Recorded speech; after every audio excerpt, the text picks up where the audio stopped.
जय हिंद साथियों। ज्ञान एजुकेशन ऑफिशियल यूट्यूब चैनल में साथियों आप लोगों का वेलकम है। आज समान ज्ञान जीके जीएस के इम्पोर्टेंट 37 क्वेश्चन लेकर आए हैं जो आने वाले SSC MTS, SSC GD, CHL, NTPC, RPF, Delhi police, Bihar police, UPSC आने वाले स्टेट के सभी प्रकार के एग्ज़ाम के लिए आज के सेशन में 37 क्वेश्चन वेरी मोस्ट इम्पोर्टेंट होने वाले हैं। चलो साथियों सेशन की शुरुआत करते हैं। सैंडल पीक शिखर की ऊंचाई कितनी किलोमीटर की है जो अंडमान निकोबार द्वीप समूह में स्थित है?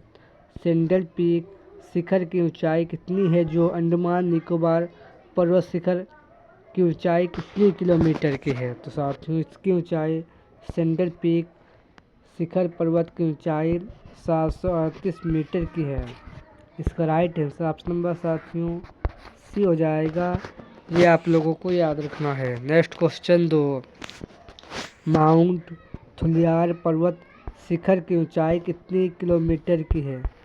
माउंट थुलियार पर्वत की ऊंचाई कितनी किलोमीटर की है? तो याद रखना इसकी ऊंचाई 642 किलोमीटर की है। इसका राइट आंसर ऑप्शन नंबर साथियों बी हो जाएगा। ये आप लोगों को याद रखना है। Next question 3। भारत देश की चीन के साथ कितनी किलोमीटर की सीमा लगती है? भारत चीन के साथ कितनी किलोमीटर की सीमा लगती है? तो याद रखना 3488 वर्ग किलोमीटर भारत की सीमा चीन के साथ लगती है। इसका राइट आंसर ऑप्शन नंबर साथियों ए हो जाएगा। ये आप लोगों को याद रखना है। Next question 5। भौर घाट दर्रा की ऊंचाई कितनी किलोमीटर की है? साथियों भौर घाट दर्रा की ऊंचाई 630 किलोमीटर की है। इसका राइट आंसर साथियों ऑप्शन नंबर ए हो जाएगा। ये आप लोगों को याद रखना है। Next question 5। विशाखापट्टनम बंदरगाह किस राज्य में स्थित है?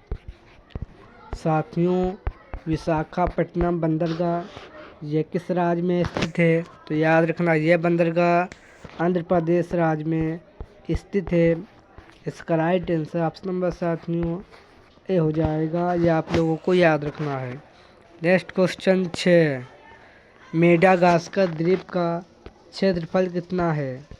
साथियों मेडागास्कर द्वीप का क्षेत्रफल कितना है?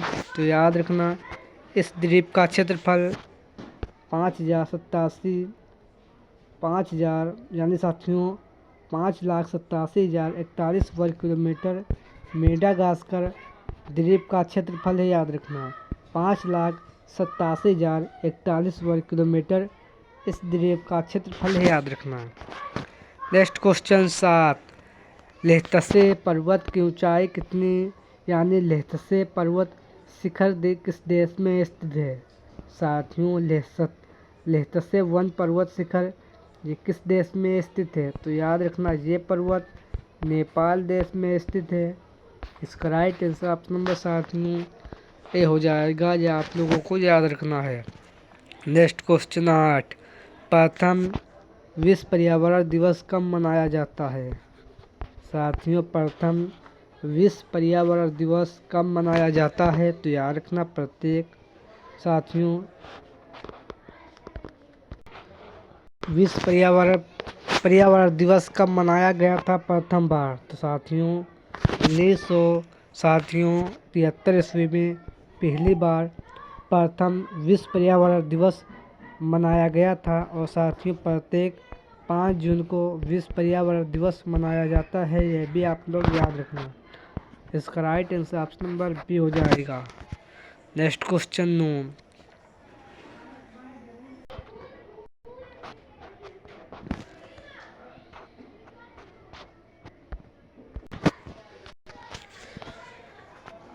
राष्ट्रीय विज्ञान प्रौद्योगिकी संस्थान किस शहर में स्थित है? साथियों राष्ट्रीय विज्ञान प्रौद्योगिकी संस्थान किस शहर में स्थित है? तो याद रखना यह संस्थान फरीदाबाद में स्थित है। इसका राइट आंसर ऑप्शन नंबर साथियों ए हो जाएगा। ये आप लोगों को याद रखना है। नेक्स्ट क्वेश्चन 10, पृथ्वी पर उपलब्ध जल की मात्रा कितना प्रतिशत स्वच्छ है? पृथ्वी पर उपलब्ध जल की मात्रा कितना प्रतिशत स्वच्छ है? तो साथियों 2.5% से लेकर 3% तक लगभग स्वच्छ है, याद रखना। इसका राइट आंसर ऑप्शन नंबर साथियों ए हो जाएगा। नेक्स्ट क्वेश्चन 11, पारा युक्त जल पीने से कौन सा रोग होता है? पारा युक्त जल पीने से कौन सा रोग होता है? तो याद रखना मिनीमाता रोग होता है। इसका राइट आंसर ऑप्शन नंबर साथियों सी हो जाएगा, ये आप लोगों को याद रखना है। नेक्स्ट क्वेश्चन 12, कार्बन मोनोऑक्साइड से शरीर में कौन सा रोग होता है? कार्बन ऑक्साइड से शरीर में कौन सा रोग होता है? तो याद रखना शरीर में लीवर और किडनी को क्षति पहुंचाता है, याद रखना। नेक्स्ट क्वेश्चन 13, आलू में कितने गुणसूत्र पाए जाते हैं? साथियों आलू में कितने गुणसूत्र पाए जाते हैं? तो याद रखना 44 गुणसूत्र पाए जाते हैं। इसका राइट आंसर ऑप्शन नंबर साथियों बी हो जाएगा। नेक्स्ट इसका राइट आंसर ऑप्शन नंबर साथियों ए हो जाएगा। आलू में 48 गुणसूत्र पाए जाते हैं, याद रखना। नेक्स्ट क्वेश्चन साथियों 14, खुदीराम बोस जी का जन्म कब हुआ था? साथियों खुदीराम और भगत सिंह जी को एक साथ फांसी दे दी गई थी। खुदीराम जी का जन्म कब हुआ था? तो याद रखना 1889 ईस्वी को खुदी जी का जन्म हुआ था। इसका right answer option number B हो जाएगा। नेक्स्ट क्वेश्चन 14, 12 मार्च 1930 ईस्वी को गांधी जी ने 79 समर्थकों के साथ साबरमती स्थित अपने आश्रम से लगभग कितने किलोमीटर दूर दांडी के लिए प्रस्थान किया? साथियों 12 मार्च 1930 ईस्वी को गांधी जी ने 79 समर्थकों के साथ साबरमती स्थित अपने आश्रम से लगभग कितने किलोमीटर दूर दांडी के लिए प्रस्थान किया? तो साथियों ये 322 किलोमीटर दूर दांडी के लिए प्रस्थान किया था। इसका राइट आंसर ऑप्शन नंबर साथियों ए हो जाएगा। नेक्स्ट क्वेश्चन नंबर 15, हास ने कितने ईस्वी में अपने राजदूत चीन भेजे थे? साथियों हास ने कितने ईस्वी में अपने दूत चीन भेजे थे? तो साथियों राजदूत ये साथियों भारत ने 641 ईस्वी में भेजे थे, यानी हास ने 641 ईस्वी में अपने राजदूत चीन भेजे थे, याद रखना। इसका राइट आंसर ऑप्शन नंबर साथियों बी हो जाएगा, ये आप लोगों को याद रखना है। नेक्स्ट क्वेश्चन 16, हर्षवर्धन की मृत्यु के बाद कितने ईस्वी में 16 वर्ष की अवस्था में हर्षवर्धन थानेश्वर की गद्दी पर बैठा था? साथियों राजवर्धन की मृत्यु के बाद कितने ईस्वी में 16 वर्ष की अवस्था में हर्षवर्धन थानेश्वर की गद्दी पर बैठा था? तो साथियों ये 606 ईस्वी में बैठा था, याद रखना। इसका राइट आंसर ऑप्शन नंबर साथियों बी हो जाएगा, ये आप लोगों को याद रखना है। नेक्स्ट क्वेश्चन 17, बेलूर में चंद्रकेशव मंदिर का निर्माण विष्णुवर्धन ने कितनी ईस्वी में किया था? बेल्लोर में चंद्रकेशव मंदिर का निर्माण विष्णुवर्धन ने कितनी ईस्वी में किया था? तो याद रखना 1117 ईस्वी को किया था। इसका राइट आंसर ऑप्शन नंबर साथियों बी हो जाएगा। नेक्स्ट क्वेश्चन 18, तराइन का प्रथम युद्ध कब हुआ था? साथियों तराइन का प्रथम युद्ध कब हुआ था? तो याद रखना तराइन का प्रथम युद्ध 1191 ईस्वी को हुआ था। इसका राइट आंसर ऑप्शन नंबर साथियों ए हो जाएगा। नेक्स्ट क्वेश्चन 19, सोलंकी वंश का संस्थापक कौन था? साथियों सोलंकी वंश का संस्थापक कौन था? तो याद रखना मूलराज था, ये आप लोगों को याद रखना है। Next question number 20, Mahmud Ghazni ने भारत पर कितनी बार आक्रमण किया? साथियों महमूद गजनवी ने भारत पर कितनी बार आक्रमण किया? तो याद रखना साथियों, 17 बार आक्रमण किया था, याद रखना। और भारत पर आक्रमण करने का मोहम्मद गजनवी का मुख्य उद्देश्य था कि भारत से धन को लूटना, ये इसका मुख्य उद्देश्य था, याद रखना। नेक्स्ट क्वेश्चन 20, कंधार प्रदेश अकबर ने कब जीता था? साथियों, कंधार प्रदेश को अकबर ने कब जीता था, यानी किसके शासनकाल में जीता था? तो साथियों, ये मुजफ्फर हुसैन के शासनकाल में कंधार प्रदेश को अकबर ने जीता था, ये आप लोगों को याद रखना है। नेक्स्ट क्वेश्चन 21, तेलंगाना आंदोलन से कौन सा राज्य प्रभावित हुआ? तो साथियों, तेलंगाना आंदोलन से साथियों आंध्र प्रदेश राज्य प्रभावित हुआ था। इसका राइट आंसर प्लीज साथियों ऑप्शन नंबर ए हो जाएगा। नेक्स्ट क्वेश्चन 22, संविधान सभा की अंतिम बैठक कब हुई? संविधान सभा की अंतिम बैठक कब हुई? तो याद रखना, संविधान सभा की अंतिम बैठक 24 जनवरी 1950 ईस्वी को हुई थी, ये आप लोगों को याद रखना है। साथियों, इसका right answer option number A हो जाएगा। नेक्स्ट क्वेश्चन 23, राष्ट्रीय ग्रामीण विकास संस्थान कहाँ स्थित है? साथियों, राष्ट्रीय ग्रामीण विकास संस्थान किस शहर में स्थित है?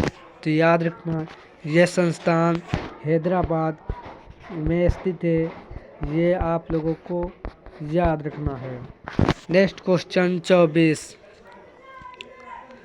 दीपू दर्रा किस राज्य में स्थित है? साथियों, दीपू दर्रा ये किस राज्य में स्थित है? तो याद रखना, यह दर्रा अरुणाचल प्रदेश राज्य में स्थित है। इसका राइट आंसर ऑप्शन नंबर साथियों ए हो जाएगा, ये आप लोगों को याद रखना है। नेक्स्ट क्वेश्चन 25, रेड क्लिफ दर्रा यानी रेड क्लिफ रेखा का निर्धारित कब हुआ था? तो याद रखना, रेड क्लिफ रेखा का निर्धारण 15 अगस्त 1947 ईस्वी को हुआ था। इसका राइट आंसर ऑप्शन नंबर साथियों ए हो जाएगा, ये आप लोगों को याद रखना है।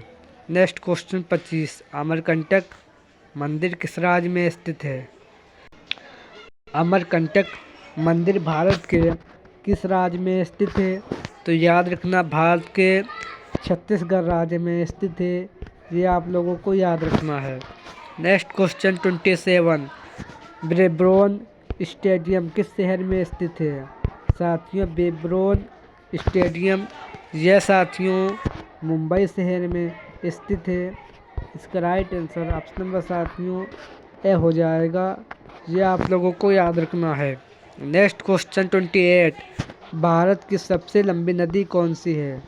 साथियों, भारत की सबसे लंबी नदी गंगा नदी है, ये आप लोगों को याद रखना है।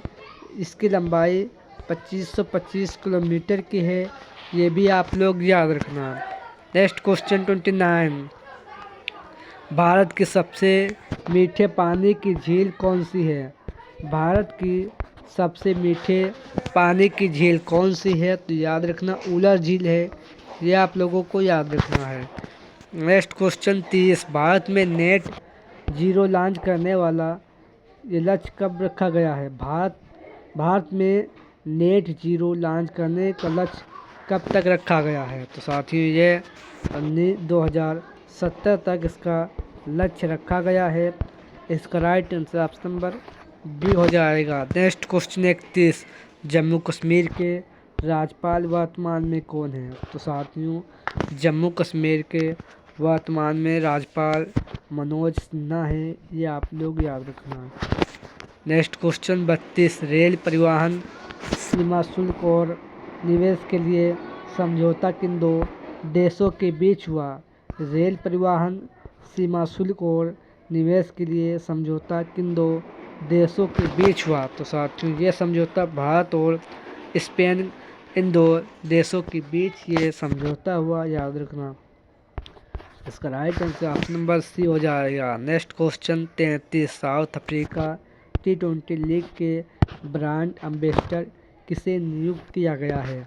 साउथ अफ्रीका के T20 लीग के ब्रांड एम्बेसडर किसे नियुक्त किया गया है? तो याद रखना साथियों, ये दिनेश कार्तिक को नियुक्त किया गया है? इसका right answer option number P हो जाएगा। नेक्स्ट क्वेश्चन 34, सक्षम ऐप किसने जारी किया? तो साथियों सक्षम ऐप ये साथियों भारतीय निर्वाचन आयोग ने जारी किया है, याद रखना। नेक्स्ट क्वेश्चन 35, किस अंतरिक्ष एजेंसी ने 2030 तक चंद्रमा पर परमाणु रिएक्टर स्थापित करने का लक्ष्य रखा गया है? किस अंतरिक्ष एजेंसी ने 2030 तक चंद्रमा पर परमाणु रिएक्टर स्थापित करने का लक्ष्य रखा है? तो साथियों ये एजेंसी नासा ने रखा है, याद रखना 2030 तक। नेक्स्ट क्वेश्चन 36, टाटा मोटर्स के ब्रांड एम्बेसडर कौन हैं? तो साथियों टाटा मोटर्स के ब्रांड एम्बेसडर विक्की कौशल हैं, ये आप लोगों को याद रखना है। नेक्स्ट क्वेश्चन 37, भारत और नेपाल साहित्य महोत्सव का आयोजन किस शहर में हुआ? भारत और नेपाल साहित्य महोत्सव का आयोजन ये उत्तर प्रदेश के मथुरा शहर में इसका आयोजन हुआ था, याद रखना। ये आज के सेशन में 37 क्वेश्चन वेरी मोस्ट इम्पोर्टेंट थे। सेशन पसंद आए तो लाइक करें और चैनल को सब्सक्राइब करें। चलो साथियों सेशन को एंड करते हैं। जय हिंद, जय भारत।